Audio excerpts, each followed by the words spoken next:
Hey everyone, happy new year. And yeah, this will be a bit weird, but this video is from 2016. It is just barely 1 year old. Let's see. Hey, now for more than 2 weeks we don't have heating and warm water in the flat. I always thought that the biggest issue for me is not having electricity and internet. So let me tell you how it happened, really.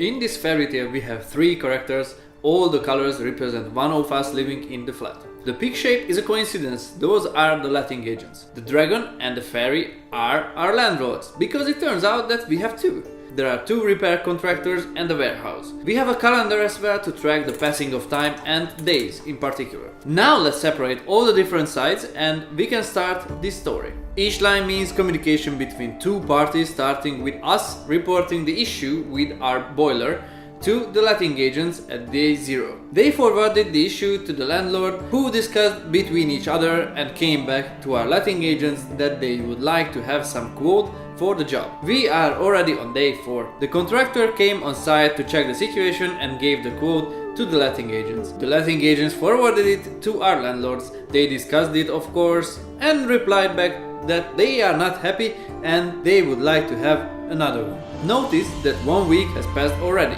Probably the coldest week in 2016. The letting agents got the different quotes as well, which they forwarded to the landlords, who discussed, of course, and replied with the contractor being selected. They proposed a date for the repairs to take place. The landlords discussed it and replied. Already 12 days have passed. The lucky contractor got the green light, so he ordered a new boiler.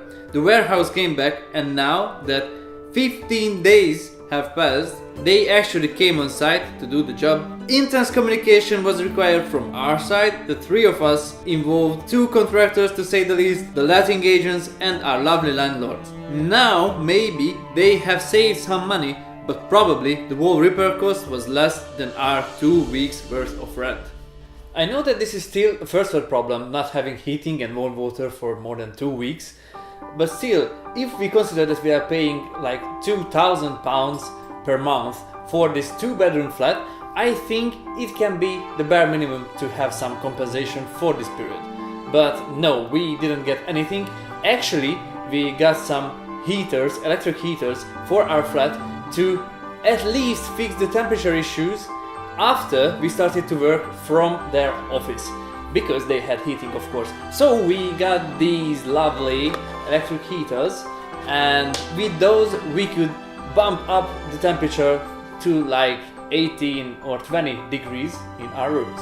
And the worst out from the worst for me is the feeling that you cannot do anything with it, because don't get me wrong, you have a lot of rights. So there's the Landlord and Tenant Act from 1985, which contains a lot of rights for all the tenants. Solely not having warm water is considered to be a hazard. The landlord needs to get this fixed within 24 hours. But in reality, there's no one to enforce this act. You can just go to your council and maybe they are going to send someone to check how is the progress, and if it's still not fixed, like after 1 week or 2 weeks, he can say like, okay, it should be fixed. It should be fixed. But from the landlord's point of view, this is a serious breach in the tenancy agreement. You cannot really do anything with it. Of course, if it would be more serious, let's say we would have a child or something, then we would need to fix this issue. So like we could move out to a hotel, to a B&B or anything else, and after it got repaired, we could just move back and then go to the court to have some compensation from the landlord. I think you can see that this is a really great entrance to the rabbit's hole, and it goes really deep, and maybe you cannot get back anything from your money. So yeah, in theory you have a lot of options to solve this issue, but at the end of the day your only option is to be a pain in the ass, as we did, and to go to your letting agency, make them feel that you really want to solve this issue urgently.